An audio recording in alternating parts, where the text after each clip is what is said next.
like to introduce my friend Louie, and Louie is an Australian emu. You know what? These are some birds that have been around for a long time. They are cousins to the ostrich. The amazing thing is that they have dinosaur fossils that are very similar to these modern day birds. The interesting thing about this bird is he's completely flightless. No flying for this 70-pound bird that can run at speeds of about 35 to 40 miles per hour. One of the reasons they don't fly is simply that these feathers aren't flight feathers. They're insulating feathers to keep him from getting too hot or too cold.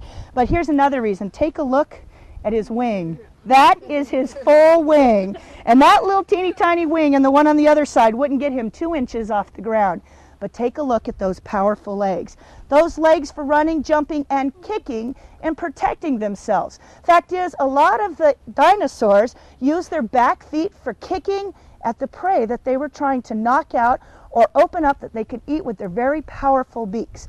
This bird is not a meat eater. Well, I take that back. He loves to eat crickets and cockroaches and grasshoppers. Not truly a meat eater, but he also likes to eat seeds and grasses. Now, again, an egg layer that lays his eggs in a divot of dirt, and the neatest part is that the mama emu lays an egg that looks like a big green avocado.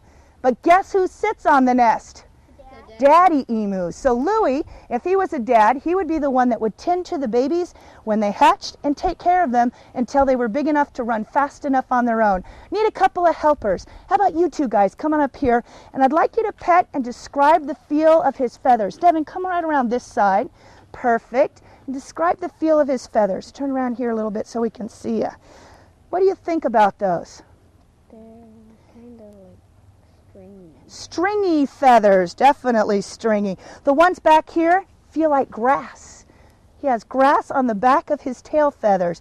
That's probably so if an animal's chasing him, plucks out, it doesn't do a big bunch of damage. Also, did you notice that he has color? What colors are you noticing on the emu?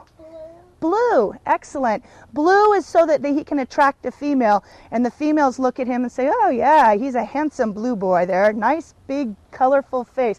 Oops, I think he likes you too there, Devin.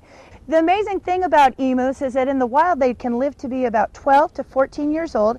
Louie here is about 3 years old.